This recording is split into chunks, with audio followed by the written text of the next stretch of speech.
ভাই ভাই, আরে ছোট তুই এই রোদের মধ্যে কাজ করতেছো? সকালবেলা তুমি না খেয়ে আসছো, না জানি তোমার কত ক্ষুধা লাগছে। তোমার লাগিয়া ভাত নিয়ে আইছি, তাড়াতাড়ি খাইয়া লও। এই রোদের মধ্যে ভাত নিয়ে আইছিস কেন?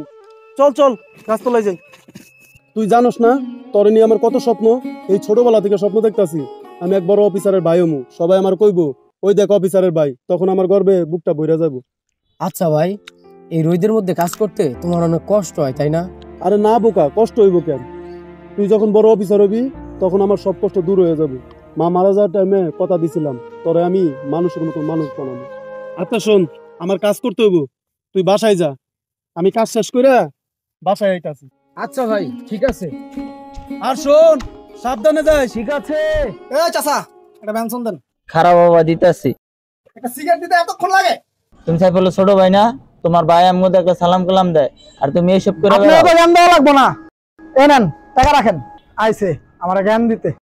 আহারে ভাইটা মাটির মানুষ। কিরে বন্ধু কই যায়? বন্ধু এ দাঁড়া, আমি তোর কিসের বন্ধু, কোন কালের বন্ধু? আরে তুই আর আমি তো আগে গেলাছি পরে, আমরা তো বন্ধু। কিসের বন্ধু? তোর মতন ফকির নিয়ে বলে আমার বন্ধু হয় কেমনে? কিরে তুলনা মারা আজকে আবার তুই করে কর। মারছস না, তোরে দেখছিলাম দেখ। আসসালামু আলাইকুম চাচা, কেমন আছেন? আর ব্যবসা বাণিজ্য কেমন চলতেছে? ওয়ালাইকুম আসসালাম, আলহামদুলিল্লাহ, তুমি দোয়ায় বাবা ভালো আছে। চাচা একটা চা দেন, আপনার হাতের চা অনেকদিন খাই না। আচ্ছা বাবা একটা কথা বলতাম, এই যে চা। কি কথা চাচা বলেন। আজকে তোমার ভাই সকালে দোকানে আসছিল, তারপর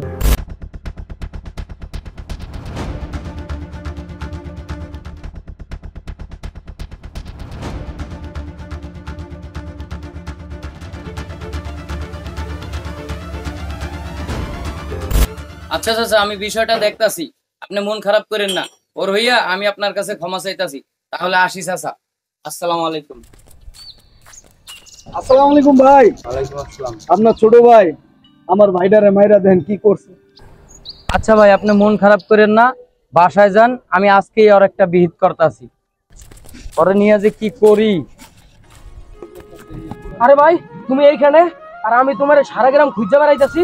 কেন খুঁজতেছস আমারে? কি হইছে? আমি পরীক্ষায় ফার্স্ট হয়েছি, তোমার ভাই বড় অফিসার হয়েছে। তোমার সারা জীবনের কষ্ট বিফলে যায় নাই। কি কস ভাই, সত্যি তুই পাস করছস? আমি অফিসারের ভাই হইছি, এখন আমি সারা গ্রামে গর্ব করে কইতে পারমু আমি একজন অফিসারের ভাই। হ ভাই। তাইলে তুই বাড়িতে যা, আমি সারা গ্রামের মানুষকে মিষ্টি খাওয়া কই আহি আমার ভাই বড় অফিসার হইছে। যাই যাই। কি রুবেল মিয়া, এত তাড়াহুড়া কইরা কই যাইতাছ?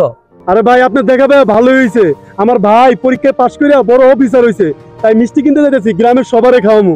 কও কি মিয়া, তাইলে তো খুশির খবর। যাও যাও, শুভ কাজে দেরি করতে নাই। ওই দাঁড়া, কই যাস তুই? তোর কলেজে গেছিলাম, শুনাইলাম তুই নাকি ফেল করছস। এত টাকা পয়সা নষ্ট কইরা তোরে পড়ালেখা করাইছি ফেল করার লাগা?